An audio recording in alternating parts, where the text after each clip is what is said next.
everyone, this is Alyssa and I'm back in my kitchen for another week of our CSA box from Flocktown Farm, and we're going through it using cookbooks from the Township Library's cookbook collection. So I'm going to show you what I got in my box. I've got a zucchini that I'm going to use in my recipe, so I just washed it. I've got some more of these amazing carrots. Oops. I made that carrot and fennel recipe with the harissa, except I used gochujang sauce 2 more times last week. It was so good, so if you didn't try it, that was in last week's video. It was absolutely amazing. So I've got the yellow carrots this week. I have some more squash. I've got a bag of green beans, a lot of squash. Cucumbers, a couple of those, a couple of eggplants. So I've got a lot of vegetables to cook. I know, I've been talking about a lot of roasted vegetable recipes, so I'm going to go back, look at my own videos, and pull some of those to cook all of the stuff that I have this week. I'm really excited about that. And don't forget, speaking of this plastic bag, that we do have plastic bag recycling in the library. Again, thank you to the Green Team. So you can recycle these plastic bags. There is a container in our front hallway where the bathrooms are, so please recycle. Okay, so I figured when it comes to eggplant, what better cookbook to look for than the Italian vegetable cookbook. This is by Michele Schiccolone, the Italian vegetable cookbook, 200 favorite recipes for antipasti, soups, pasta, main dishes, and desserts. So the first one, more mint. A minted sweet and sour eggplant. Like I told you last week, mint and eggplant, they're such good friends. They go really well together. Mint is probably the most used herb in Sicilian kitchens. It adds a refreshing summery flavor to these fried eggplants simmered in sweet and sour tomato sauce. So you're gonna make a sweet and sour tomato sauce.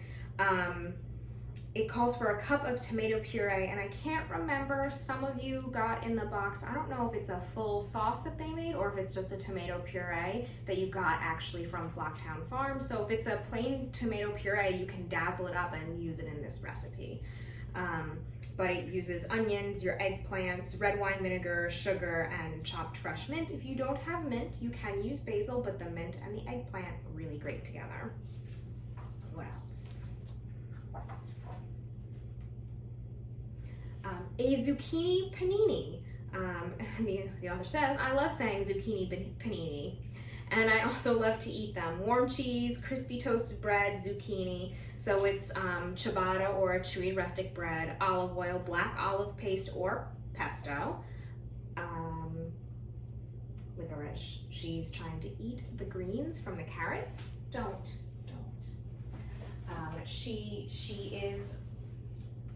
She was, when this video started, all of 2 minutes ago, staring very sadly at her puzzle toy on the floor, which is usually filled with treats at night. It has no treats in it, so she was very sad, and now she is trying to check out the greens here. We're not gonna let her do that. Licorice, don't do that. Okay.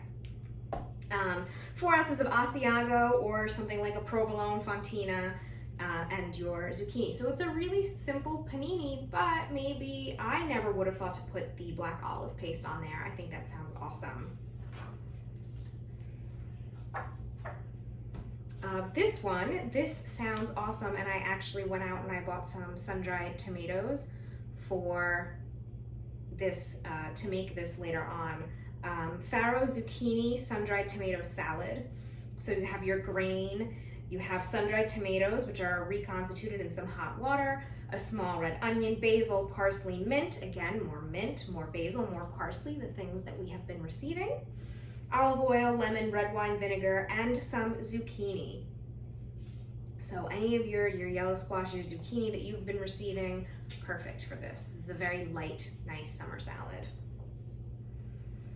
The next one, nice and simple, eggplant towers. I'm gonna show you because it's nice and simple, but look how good this looks.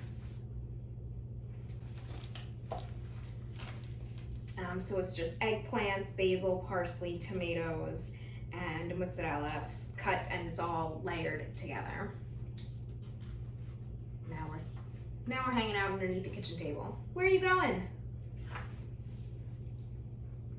Then we have Romeo's stuffed eggplant. It is stuffed with their tomatoes, olives, anchovy fillets, capers, breadcrumbs, Parmigiano Reggiano.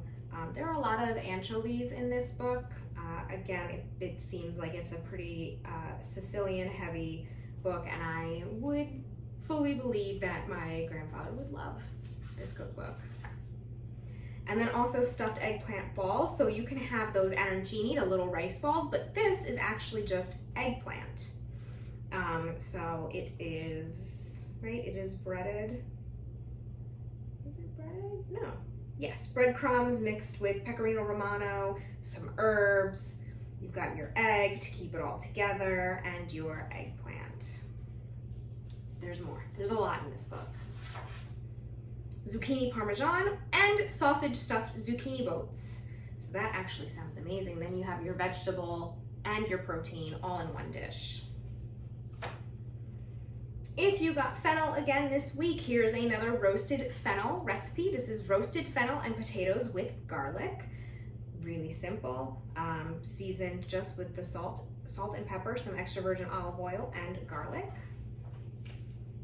And then a golden braised fennel, which uses butter and Parmigiano Reggiano, and a creamy fennel gratin, which has heavy cream.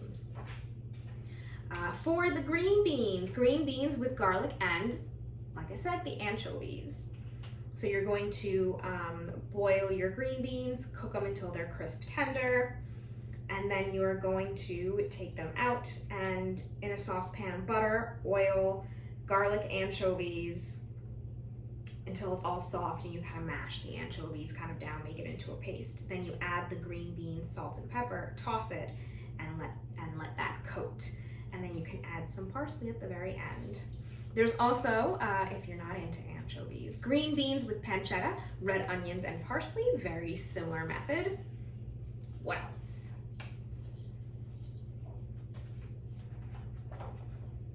Grilled vegetables with herb dressing. So another really great, you just kind of want to use whatever vegetables you have to grill them up. This uses thyme, parsley, and garlic for the dressing. And then another fennel recipe, orange and fennel salad. So remember last week we had a little bit of that orange juice in the sauce that we used to coat the carrots and the fennel. And so again, the orange and the fennel, they go really well together. So here's an orange and fennel salad. Orange salads are a favorite in Sicily, where every garden has at least one orange tree. Okay, so that's it for this book. Then we have, I'm not going to be cooking out of this book, but as always, I feel like I have to give you an America's Test Kitchen cookbook because they're my favorite cookbooks. This is the Savory Baker. If you can stand to turn your oven on, some of the things that you can make are Feta-dill Zucchini Bread with Feta Butter. What is Feta Butter? It's just butter mushed all together with feta. You don't even have to whip it, you could just mush it together. It's amazing. So here's a zucchini bread. What do we do with all of these? Make a zucchini bread, and the feta and dill. What a perfect combination. All right, what else? More fennel. Fennel Apple Tarte Tatin. I'm just trying to show you that fennel is not a bad thing. Fennel is delicious. So, I mean, look at this. This is really, really great. The fennel and the apple, again, a really great combination. And when you cook that fennel, like I said last week, it becomes really sweet and hearty, and you don't taste that much, if any, of the anise flavor, if that's what you're opposed to. Eggplant and tomato phyllo pie. So this is a nice little pastry, little folded over crispy pastry with your eggplant in here. That actually sounds amazing. There's some cheese on top, some fresh basil, so you can continue to use your fresh herbs. This is a Turkish flatbread with eggplant and tomatoes. I'll show you on the other page. It has smoked paprika, garlic cloves, red pepper flakes, mint, feta cheese. I'll show you what it looks like. It's like a little boat. Look at that. So it's a Turkish kind of flatbread. It's a little boat. You kind of fold it in on itself, and you have that delicious filling with the eggplant and this kind of spicy, very warm sauce, which contrasts with the feta and the mint on top of it. That sounds awesome. All right, so that was the Savory Baker. The next one I have is called K-Food, Korean Home Cooking and Street Food by Da-Hae and Gareth West. And this is actually gonna be what I'm cooking from today, something super easy. Let's do the other one first. I think I'm going to do, there are a lot of really good vegetable recipes in here. Let's see, which one?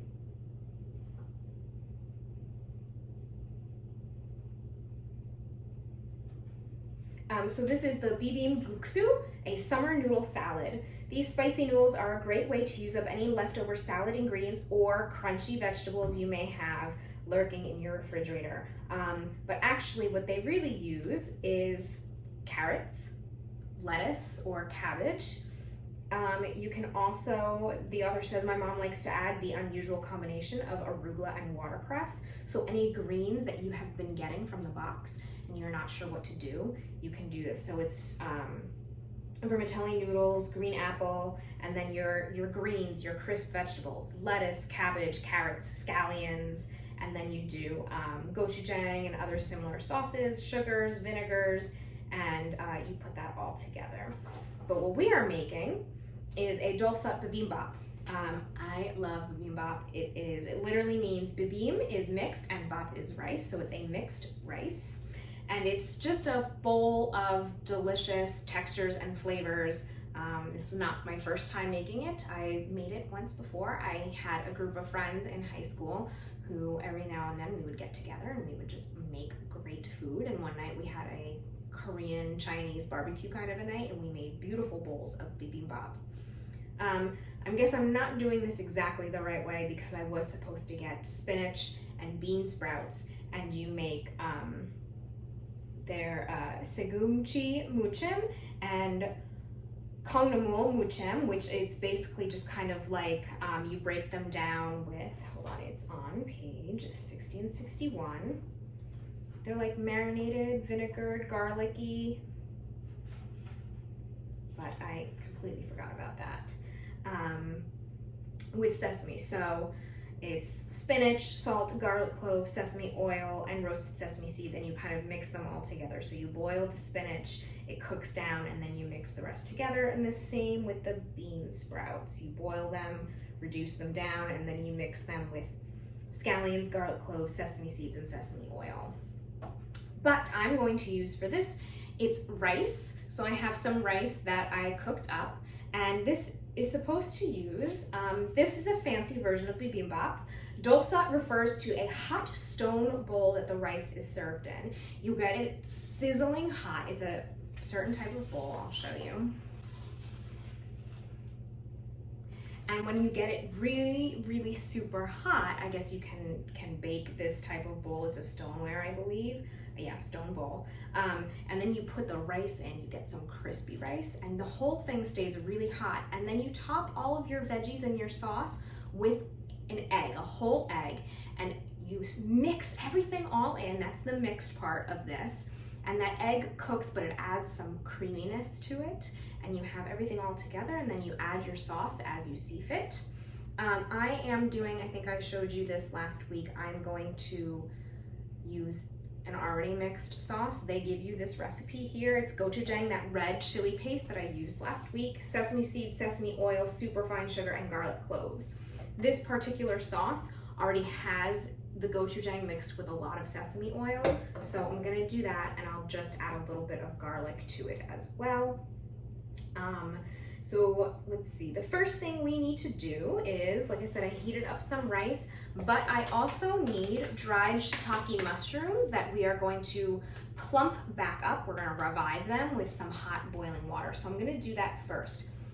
These dried shiitake mushrooms, you can get them at a place like Whole Foods, but they come in a small package and they're a little more expensive. But any Asian Korean grocery store, the one down the street from me, has big packages and they're perfect. And this is really good. I've seen in a lot of recipes, yes, you can reconstitute these and use them in things, but also I've seen recipes where you kind of grate it on that microplane that I have, and it adds just a nice umami flavor without being overly mushroomy. So I'm going to get these going in some hot water. I'm gonna clear this off, and this is actually going to be another really quick recipe because all I'm going to do is I'm gonna slice these up into little thin matchsticks.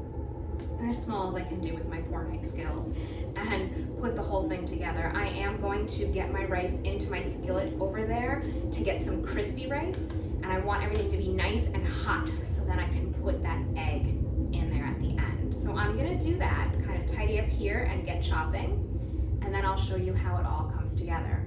It's a really simple recipe. There's not that much involved. Mostly you're gonna be spending your time making sure your rice is cooked, which at the same time that's happening, you can be chopping your vegetables.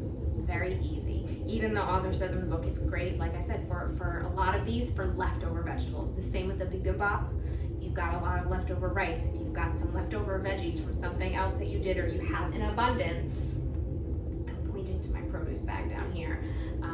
These are really great recipes and they're delicious. So let's get going. Okay, so I actually did a pretty decent job with my zucchini, my carrots, not so much. I did think about using the carrot greens for the greens that I missed, but then I decided that I did not feel like boiling any more water because it's hot. So normally this is a really colorful bowl, it's beautiful, but mine is going to be a little more plain. So I have my shiitake mushrooms that have gotten soft. They were in the hot water, softening themselves up, and I'm going to slice those nice and thin as well.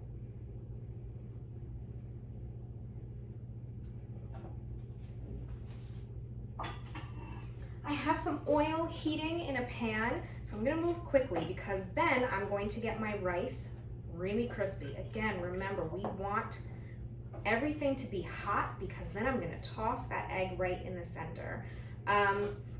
You'll see here I do have my gochujang paste, the thicker, spicier stuff that I believe I showed you last week, if you watched last week, because it is a little spicier and it has a better flavor than this sauce, which, like I said, has a lot of the sesame in it and garlic as well.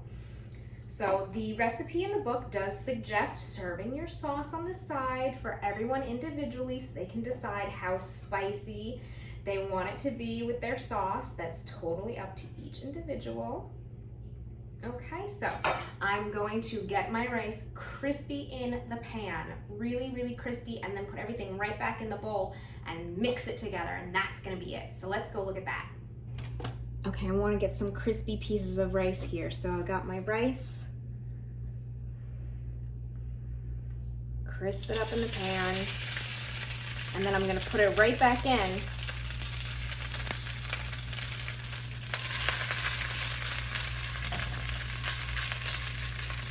You don't need to get all of it crispy, but the crispy parts add textural difference. So this mixed rice bowl, this bibimbap, one of the charms of it is, I believe I said this before, all of the different textures, the colors, the flavors, the textures, and they all just come right together. So I'm gonna let some of this get crisp and we'll put it right back in.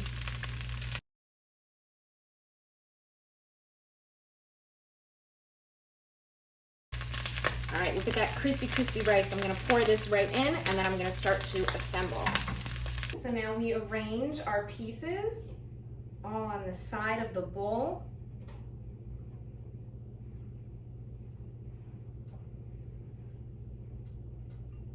Right, you wanna put everything to the side because what you'll do is then the egg goes right in the center. Right, so you start with everything all separate, and then you do the mix, the bibim. All right, let's crack an egg.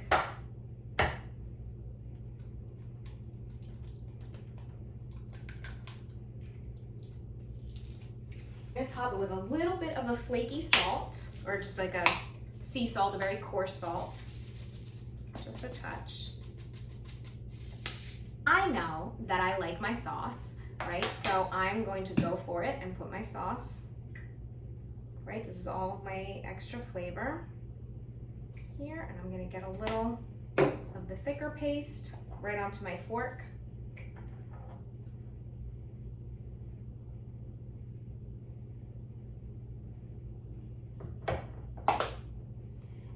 And so this is what it looks like. My rice is really hot on the bottom, so now we do the mix. Oh, I can hear some of the crispiness from the rice. It's hot on the bottom, okay. Mix it all in, get that sauce everywhere.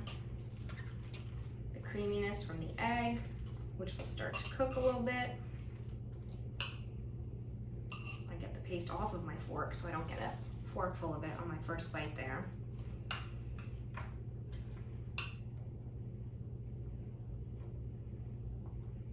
You can add some protein to it. I believe there is a recipe or a little add-on, I think it's beef in the book.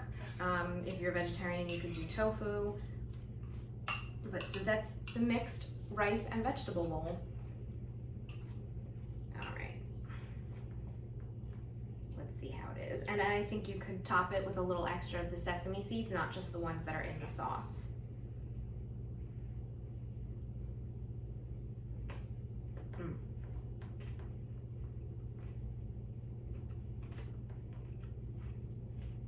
So good. I'm gonna bring this a little closer so you can see how it all mixed together. Okay, so this is piping hot. That little bit of salt that I added on top is really nice. Just adds, you know, that brightness, that little spark.